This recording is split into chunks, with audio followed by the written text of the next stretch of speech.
I'm Ashley Easter. And I'm Charlie Grantham, and you're listening to Serendipity, the podcast where we explore everyday magic all around us.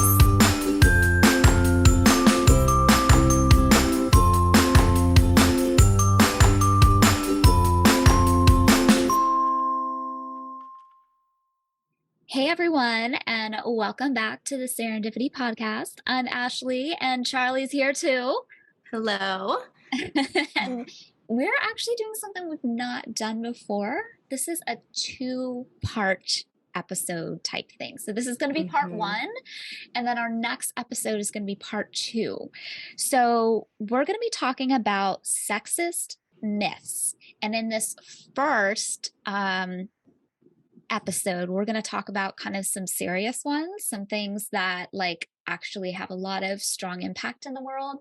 And then in part 2, come back because we have a special guest and we're going to be talking about some very funny sexist myths.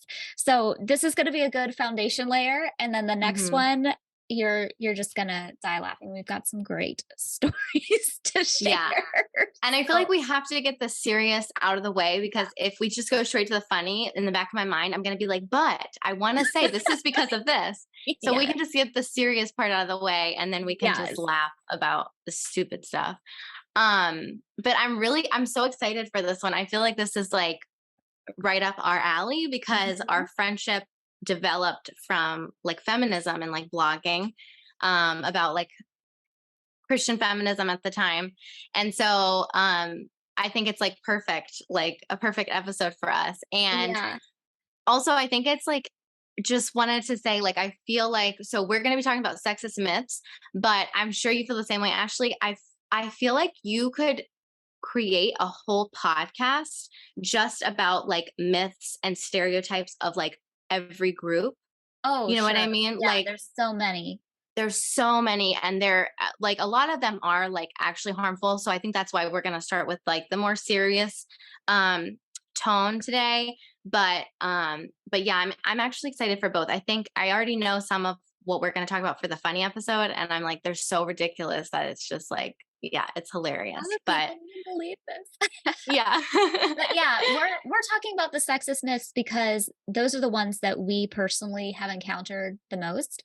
And so we definitely understand that this is not like the whole conversation of myths, but these are the ones that we have seen and have impacted our lives. And so that's the ones we're qualified to talk most about. Charlie, this was kind of your idea to bring this conversation together. And so do you want to start us out? Sure. Yeah. I kind of, I think I thought of this because my friend Mindy, who will be on our part 2 episode, she was telling me about this, like, a stupid myth, which I think we're going to talk about. I guess I can start us off with a friend who is a man, really truly believes this to his core. And she told me, and I was just like, this is like the dumbest thing like I've ever heard. So this first myth is that basically men have to have sex or they will die. Like it will be bad for their health, which it is really funny when you like, as soon as you hear it, you're like, that is like so like somebody believes this, like, but I think it like made me kind of like mad, because I'm like, the implications of that type of belief, you know, I think it carries a lot of weight, and I think it connects to other like sexist myths I've heard. And I actually like, I think all of the myths that I have to talk about today involve sex. So I guess I could just like connect them all. But first of all, that's not true. If if you're hearing it here first, it's not true. That's like just medically, that's not true. I even like typed it into Google to see like what Google would say. And Google even said, first of all, it's not bad for like men's health. And second, abstaining from sex actually can be good for your health. So just to clear it out there, like put it out there, that's not true. And there's also like a lot of different cultures, like spiritual traditions across the world through the Mhm. ages where abstaining from sex is actually seen as something really like powerful. And I'm all about that body positivity and having sex consensually when you want to. Mhm. But just like think of the Catholic monks who Yeah. or priests who aren't supposed to have sex for forever. They're supposed to be Yeah. virgins and all this. And um, so just to have that myth floating around, it's like, where do people get this from? Right. And like you said, it doesn't even make sense when you think about like the world. If you have like cultural awareness, like you realize there are not just Catholic monks, there's like monks from like other religions, like religions all over the world where that is a part of their like religious vows and duties is to abstain from sex. And so it's just like it doesn't make like logical sense. But I feel like an implication with that is that men like expect sex and that women should give sex to men. And I think in this situation, we're talking, I think mostly about cisgender, like heterosexual Mhm. people, specifically men, because I think that's where a lot of these myths come from. Yeah. um, and another myth that kind of connects to this is, I've heard that like for men, sex is about like pleasure and like feeling good and Mhm. whatever. But for women, it's more of like about intimacy and like a emotional connection. And it's like that again is harmful. It also I feel like connects to this thing where like, oh well, men need this, Mhm. whereas like for women, oh, it doesn't really matter. Like um you it's just it's for you so that you can like feel like emotionally secure with your partner or something like that, which creates so many problems and like for so many different like directions, I guess is what I'm trying to say. Because on one hand, I feel like that involves women not communicating and speaking up in sex and being able to like confidently say this is what I like, this is what I want, because at the end of the day maybe it's not really about me, maybe it's about him feeling good, like it creates those beliefs within women. I think it also gives men a sense of entitlement, because I need this like to survive or like and so like you should give this to me because I need this like biologically. Have you um heard about the incels? Have you heard about those? no. Mm. Okay, so it's like taking that what you just said to the extreme of like this belief that men have to have sex and that they deserve to have it from women and often like particular types of women, women that they would, see as more beautiful.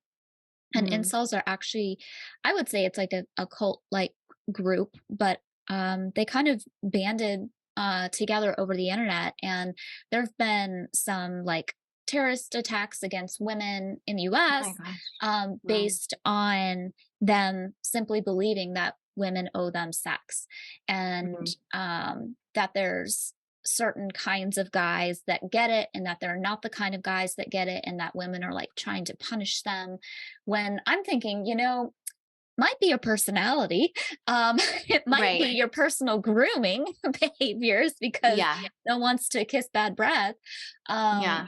but it actually there's groups of men who believe that, demand that, and then have gone on to carry out a lot of violence against women, kind of in the name of Yeah. like we deserve to have sex, and you're really harming us by not giving us sex when we want it. And so it there are kind of funny parts about like men actually believing that that's real, that they'll die if they don't have sex. But then there's also like this really serious part of like some men truly believe that and then carry it Mhm. out to its logical end of if you won't give this to me I will take it or I will Yeah. harm you Mhm. in other ways. Yeah, yeah. Yeah, no, that actually makes sense. I remember I was watching one of this comedy special on Netflix. I can't remember her name. I think it's Liza Schlesinger or something. It's something like a really long. Hmm. Anyway, she is the elder millennial. That was like one of her titles of Okay, I her. think I've seen, yeah, some of her I stuff. really like her. She's great, especially her last one. There's lots of like she just um lots of feminism and like, but just very like, she just does it and delivers it so well. But she was saying like what you were just saying, I don't think she used that term, but she was saying like even like the men, some like mass shootings have been carried out by men, and in their like manifesto, it's like, well, women didn't give me attention and I Yeah. deserve attention, and so I'm gonna do this. And she said basically what you said too, like maybe it's a you problem, like maybe like it is obviously it's obviously not women, but that's why these beliefs are harmful, because there are people, and I think knowing the situation of the man who said this, I don't think that particular man is someone who would force himself on a woman, or have these extreme beliefs. But there are people, there are men who would take it and do take it that far. Yeah. And I think even when you take out just like the like components of violence, even Mhm. just believing that, I think it could alter like subconsciously just the way you view women, Mm. and like just viewing this like distinction between like men and women. And yeah, I just think it's harmful in so many ways, in terms of violence, in terms of people's like their sexual journeys, and being able to like communicate what they need and Mhm. feel like they can. Not only can women feel like they can communicate that, but men who realize that they need to respond to the what she's communicating, Yeah. um too. And another myth, and this is my last one, it is also kind of connected to this, is when I was in high school, um, and I wish I would have wrote this down so I would have it word for word, but I'm just going off my memory here. My boyfriend told me that men, like biologically, like the way like biology is that men were not designed to be in committed relationships. Like men were designed to literally have sex with as many women as possible. And women were really only designed to have sex with like one man. But men were designed to have sex, but and it was only because of his Christian faith that he was committed to one, which is the dumbest thing. I remember thinking, like, does this like, I mean, I was like little 15-year-old, like, I don't feel like this makes sense. Like, I don't logically, like, what? And also, like, what are you saying? Like, are you saying that you were like just so like looking at every other woman, wishing you Right. could be with every other girl, Mhm. but only because of God that you can restrain yourself and like have Right. self control? Like, it's like so dumb. But I feel like again, it goes with these other myths that like, Mhm. I don't know. I just think at the end of the day, it's very harmful in how it causes men to like either consciously or subconsciously view women and view themselves. And again, like you said, it can in some situations resort, end up in, and I say in some, and probably many situations, Mhm. not even just, there's like, there are some like mass shootings and like terrorist attacks against women, but also just like everyday like violence, like domestic violence or intimate partner violence. I'm sure there are some, like it just plays to this whole grander scheme of the patriarchy, whereas men are just entitled and they deserve things, and this is just like the laws of nature, like they think they have biology on their Right. side. And a lot of the times I do think it's conscious, and a lot of times I also think it's like a subconscious Mm. thing that they're socialized to believe. So Right. so yeah, that those are mine. And Yeah. yeah. So with that, like what comes to my mind is like I have some friends who have open marriages, and I have some friends who are polyamorous. And I think that they have every right to do that. And if it is Mhm. consensual, if it is well thought out, if everybody is on board, if there's like safety and boundaries, like you do you. But two things here. One is it's both men and women who are making the choices if they want to be polyamorous or in an open relationship. In fact, I know of one relationship where it's just the woman who is interested in kind of the open marriage and her husband's fine with it.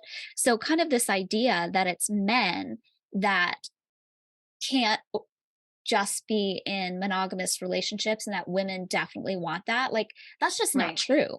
Right. Um, but the other thing is there's a difference between this is something that I enjoy This is something that I'm going to be upfront about. This is something that everybody's going to be on the same page with. And I personally, I'm not talking about me, but like a person personally would like to have multiple sexual partners.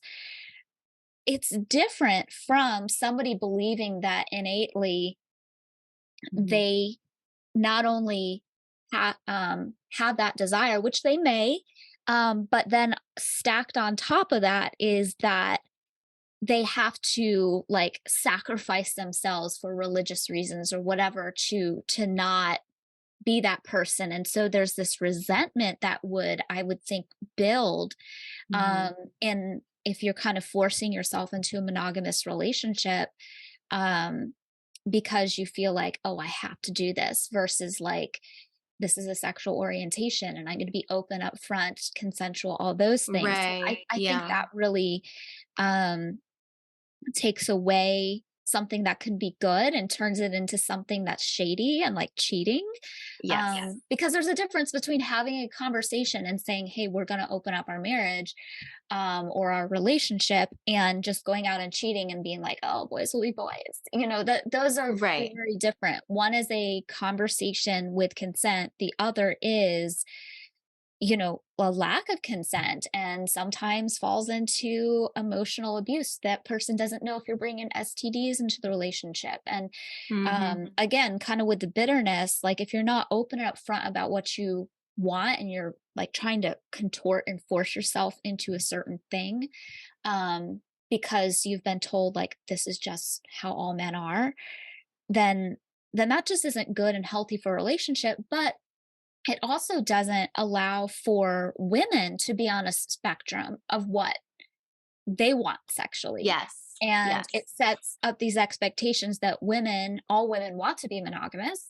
It sets up Mhm. this expectation that it's not, it's like a duty, and that women don't enjoy pleasure and sex. And Right. it's just also very individual. And my thing about these sexist myths is they put people in boxes and they say women are this, men are that. This is just how it Mhm. is. Yeah. Instead of being like everybody exists on a spectrum, like men, women, non-binary, we exist on a spectrum. You need to get to know people individually and personally to see what their wants and desires are. And you need to have consent and communication in your relationship. So I think these Mhm. myths not only box people in, but it's like a shortcut and an attempt to not have honest communication and real intimacy, which is talking about what people Mhm. want, need, and expect in a relationship. And I think that's, certainly can lead to violence, but even just bad relationships that Yeah. people don't really truly know each other, and they're just doing things out Right. of expectation, or excusing things out of expectation. And I think that's where a lot of the everyday harm comes from these myths. Um, That's so true. I agree with all of that. And I definitely, yeah, like I definitely see that how it can lead to just like unhappiness because you're not able mhm, to be like your authentic self. You're just mm, trying to fit into a role, or you've been told that you should want this or you should be like this. And so you're trying to squeeze yourself into mm, that. And if you want, and if that's, that's already how you feel and you want that, that's great for you. But a lot of people just want to like be able to express themselves, be able to like express their needs and be their authentic self. And I think sometimes or a lot of times people like are unaware of just the fact mm. that they're trying to like squeeze themselves into these roles that they were told that they have to like play. So yeah, I totally agree with that. And yeah, I what about you? What are some things that you have been told or you've heard? Yeah. Well, I've got a couple things, but first I just want to say, like, I respect people who have consensual open marriages and polyamory and all those things, but I don't have time for another Yeah. relationship, and I know my husband can't handle more than one of me.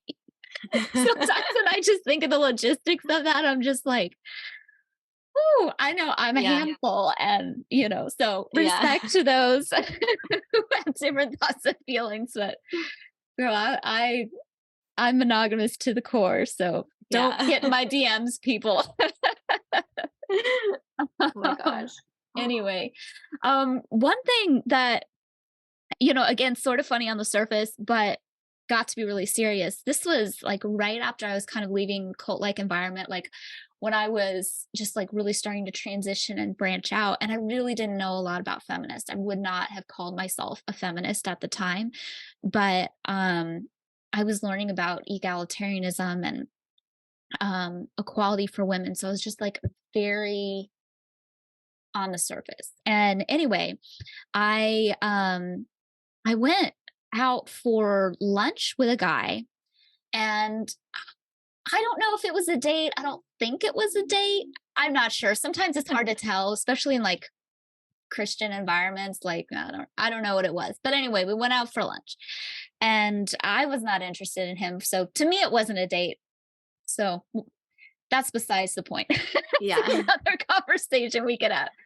But we were sitting down and he was like asking me what things I'm into. And I was like, oh, well, I've been studying equality for women. And he's like, oh, like feminism and stuff. I was like, well, maybe. I don't know. I'm just kind of looking into these things. And he was like, yeah, but I hear what you're saying with that. But there's just some things that just men are just better at. And I was like, that's interesting. Okay, like tell me what some of those things are that you're thinking of.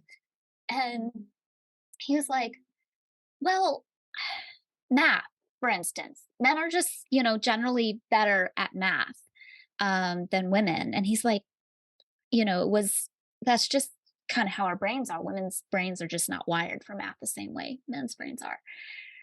And I was like, really? So like you've never like met a woman who was good at math? And then like I just kind of like looked at his face. It just kind of like changed. And he was like, wait, when I was in this math class and he was in college, he was like, there was this one girl who like got better grades than all of us, like all of us, even the men in math. And I was just like shocked because I didn't think that was possible. And that's the only woman I've seen. So there's probably like something, going on there or something. And I was just like, well, could it just be that maybe your idea of what men and women are good at, maybe that's just a little bit off? And he's like, well, that's a lot to think about. And like he wasn't even coming at me with like trying to be rude. Um, like he just literally believed this, and I had to help him think through like times where he'd seen women be good at math. And when he kind of realized that and brought it to his mind, he was actually open to change. And a couple months later, he reached out to me on Facebook and he's like, you've changed the whole way I think about women.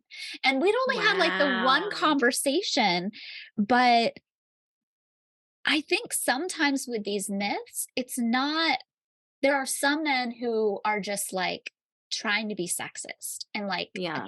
really like just have this angst about them. And then there are others like this guy who he just thought it was a fact of life. Yeah. And he was kind of more on the, I don't know, patronistic side of sexism where he's like, men are better at this. We better take care of women and, we'll do the heavy lifting kind of thing. Hmm. Which is still harmful, but I was just really in shock because I had grown up with a lot of sexist stereotypes, but that wasn't one of them. That wasn't one of them, that women couldn't do math. And just to kind of see the look on his face, and then months later he was like, that just changed my whole way I look at women. Thank you for that conversation. It just blew me away. Just something that simple that he had no idea. Yeah, and I think his reaction to it was just like, again, like you said, it wasn't like he was trying to be sexist. No. This is like Mhm. genuinely what he thought, and you just changed his whole way of thinking by saying like, making him think about it. Mhm. And I think, again, at the same time, it still is harmful, and I think that one is one that I think is more has been kind of common in society, Mhm. even if we weren't directly told that, we're told in like other ways. Right. And again, like that still is harmful because what if he was like a teacher grading Right. students, or like a person trying to hire someone for some job that involves math, who is he going to think is like better suited for the job, or who deserves a raise, or all of those things, like it impacts all of that. So even if it seems like a silly thing, like, well, I can't believe you think women can't do math. Well, Mhm, I feel like it's kind of like a pervasive theme within society, because now we're seeing more and more women in like STEM, like women in mhm, STEM. But that has been emphasized because for so long, like, women were like excluded, or thought to not, which is so, like, when you really think about it, like, is so illogical, because like even the things that, like, if some people have these beliefs and they're like, well, men do math and the heavy lifting and women cook. mhm. It's like, well, cooking is like chemistry, like it involves math, and like that's cooking literally is chemistry. It's like a science. So it's just kind of funny because it's like, it doesn't even make sense, because, like, I don't know. But yeah, I think that's a really good point. And I think it also goes to just show like how people are socialized to Mhm. believe things. And they just believe it because they were told, I'm sure. Some of the people that in the first comments that I said, like, maybe their parents just told them that, Right, like, maybe, right. and they believe them. Like Nate, when I met Nate, um, he had come from a church that was very they were very restrictive, I guess, in how Mhm. women, like, what women could do, when women could speak, this and that. And so when I like read the Jesus feminist book, and I was like, oh my God, like, men actually, like, the Bible doesn't even like mean that, and that's like honestly stupid anyway. Like, men, like, men aren't the leaders of women, and women shouldn't just submit to men. He believed at the time in a very like non practicing way, because it's Nate, but he believed it because he had gone to this church and this is what they told him. And so again, like, if you're like a young child, which is like what he was when we Yeah. met, you're believing what your parents tell you, what like authority figures such as teachers are telling you, or pastors, or especially when you involve religion, and it's like, it connects to your relationship with God, and you feel like in order for God to be pleased with you, Mhm. you have to believe this. And so all of those things like impacts, and it's not always, and often it's not, these just really extremist people who just like hate women and have this like rage against women. It's just like normal men who are just told these things, and like, why wouldn't I believe it? I was 5 and my mom told me, like, or my dad told me, or whatever. Mhm. So I think that story highlights that Yeah, aspect of it, which is really important. for sure. Yeah. I have 2 other things, to share. And I mean, there's just so many myths, we could, like, go on forever. I know. But I've noticed it in, like, business meetings that I've been in, where there will be men losing their minds and being so emotional and driven by certainly not logic.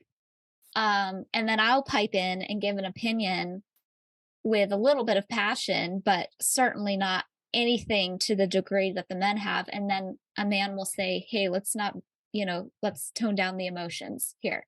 And because Oh, the emotion of the men was like anger and defensiveness, that wasn't seen as emotion, but me like saying something um passionate, like passionately disagreeing, then all of a sudden I'm the emotional one.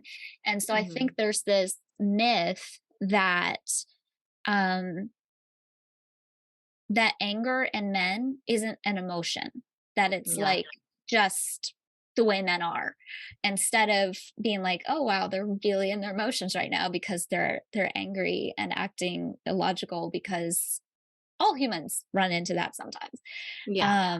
But that wasn't even considered an emotion. It was just like considered a natural state of men. Mhm. And for me, being a little bit passionate, which yes, there was emotion in it. Like I'm an emotional person, but my emotions were in check, they were balanced. But that was seen as emotion instead of me just being like flatline when I talk. Um, so attributing certain things to men um that we don't attribute to women, and God forbid a woman be angry, that's really emotional Yeah. kind of thing.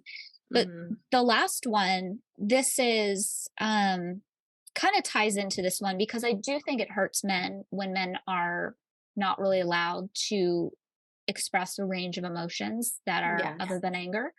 Um, because all humans should be able to express themselves, and we should learn from the time we're children. We should be taught how to regulate them and how to feel our feels, but also how to not allow them to overtake us to a point where we're not in control of them anymore. Or if we feel to that point, to maybe step outside of a group, step outside of a business meeting, deal with it, and then come back so it's not like on other people all the Mhm. time. But sort of like going off of that, that men are a certain way, women are another way. I see this a lot of times with male survivors of sexual violence, sexual abuse, because they often are more confused about what happened than women because they've been told that men are the only ones who can dominate in sex. And so if they were dominated non-consensually in sex, that they're not sure what to do with that. They Yeah. they can't see themselves as being a victim because men aren't victims in the myth. Right. And so that really stunts a lot of the healing in male survivors of abuse because maybe it was another man, maybe it was a woman who sexually assaulted them, but they have a harder time understanding and processing what happened to them. They feel more shame about it because people will outright tell them men can't be abused. I've seen some, Mhm. talk to some men who have been, kicked out of domestic violence prevention centers because people aren't educated on men also experiencing abuse. And so I think that when we look at sexist myths, rightly so, we should consider how they affect women because that's generally patriarchy's target. But Mhm. I think we also shouldn't forget that these sexist myths also um, hurt men Yeah. as well. It's not healthy for anybody. It's not like Yeah. believing these things helps one person over the other. No, it's toxic for everyone. It destroys relationships, it destroys societies. And I think we just need to see each person as an individual, not put them in boxes, get to know people. That's harder work. Use consent, have conversations and communication, and just realize that we're all unique and Yeah. putting people in boxes doesn't help anything. In fact, it usually makes things a lot worse. Yeah. No, I totally agree with that, and I think that is a really good point to bring up, is that it does affects everyone. It negatively impacts everyone, and it's just toxic. Like if it's toxic for all. Like it's not, Yeah. yeah. So, yeah, thank you for bringing that up. But I feel like now that we have kind of laid the groundwork and got all our thoughts out, because we have them, about these sexist things, I think we could look forward to our next episode. So next week we're gonna have a guest on, and we're gonna talk about, it's gonna be lighthearted and funny, and yeah, I hope that you join us for that. And yeah, thanks so much for listening. If you want to leave us a review, if you haven't yet, you can go to Apple Podcasts. We prefer 5 stars, but you can leave your honest review. No, no, this is a Um, five-star podcast. Come on. right. But if you screenshot that review before you hit submit and you email it to us either at pod.serendipity@gmail.com or DM us on Instagram at serendipity.pod, we have a free gift for you. We have some custom serendipity artwork that is already formatted to fit like desktop, cell phones. You can print it. And so it's really pretty. I like it. So Yeah, we me would too. love that. Absolutely. Yeah. And if you have a serendipitous story you want to share, you can contact us in those same ways, and share it with us. Since this was a heavier episode, we didn't share our serendipitous stories this time, but we're always on the lookout for them. And again, next week's is going to be really funny. It was important to kind of lay the groundwork, talk about the serious stuff, get that out of the way so we can just have a good laugh. So, Yes. thank Yes. you all so much for tuning in. See you next time. Thanks. Bye.